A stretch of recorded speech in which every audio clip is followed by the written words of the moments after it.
ડભોઈની વ્યસ્ત એવી તરસાણા ચોકડી પરથી દિશાસૂચક બોર્ડ ગાયબ થઈ જતા વાહન ચાલકો હેરાન પરેશાન થઈ રહ્યા છે. ડભોઈની સૌથી વ્યસ્ત અને મહત્વની ગણાતી તરસાણા ચોકડી હાલમાં વાહન ચાલકો માટે મૂંઝવણ અને અકસ્માતનો ઝોન બની ગઈ છે. 10 દિવસ પહેલા આવેલા વાવાઝોડાને કારણે અહીં લગાવેલું વાઘોડિયા આ તરફ જવાય દર્શાવતો દિશાસૂચક બોર્ડ નીચે તૂટી પડ્યું હતું, જે ત્યારબાદ ત્યાંથી ગાયબ થઈ ગયું છે. આ ઘટનાને એટલો સમય વીતી ગયો હોવા છતાં સ્ટેટ હાઇવે વિભાગના અધિકારીઓએ નવું બોર્ડ લગાવવાની તસ્દી લીધી નથી. તરસાણા ચોકડી એ ડભોઈ, વડોદરા, વાઘોડિયા અને બોડેલી જેવા 4 મહત્વના રૂટને જોડતી મુખ્ય કડી છે. અહીંથી દિવસ રાત હજારો વાહનો પસાર થાય છે. સ્થાનિકો રસ્તાઓથી વાકેફ છે, પરંતુ રાત્રિના સમયે બહારગામથી આવતા વાહન ચાલકો ભારે મુશ્કેલીમાં મુકાય છે.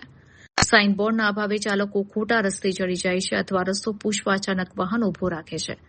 આ મુખ્ય ચોકડી પર અગાઉ પણ અનેક અકસ્માતો સર્જાઈ ચૂક્યા છે.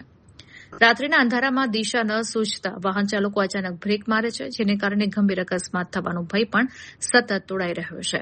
હવે જોવાનું એ રહે છે કે કોઈ મોટા અકસ્માતની રાહ જોયા વિના કુંભકર્ણ નિંદ્રામાં પોડેલું સ્ટેટ હાઇવે તંત્ર ક્યારે જાગશે અને વાહન ચાલકોની આ હાલાકીનો અંત ક્યારે લાવશે.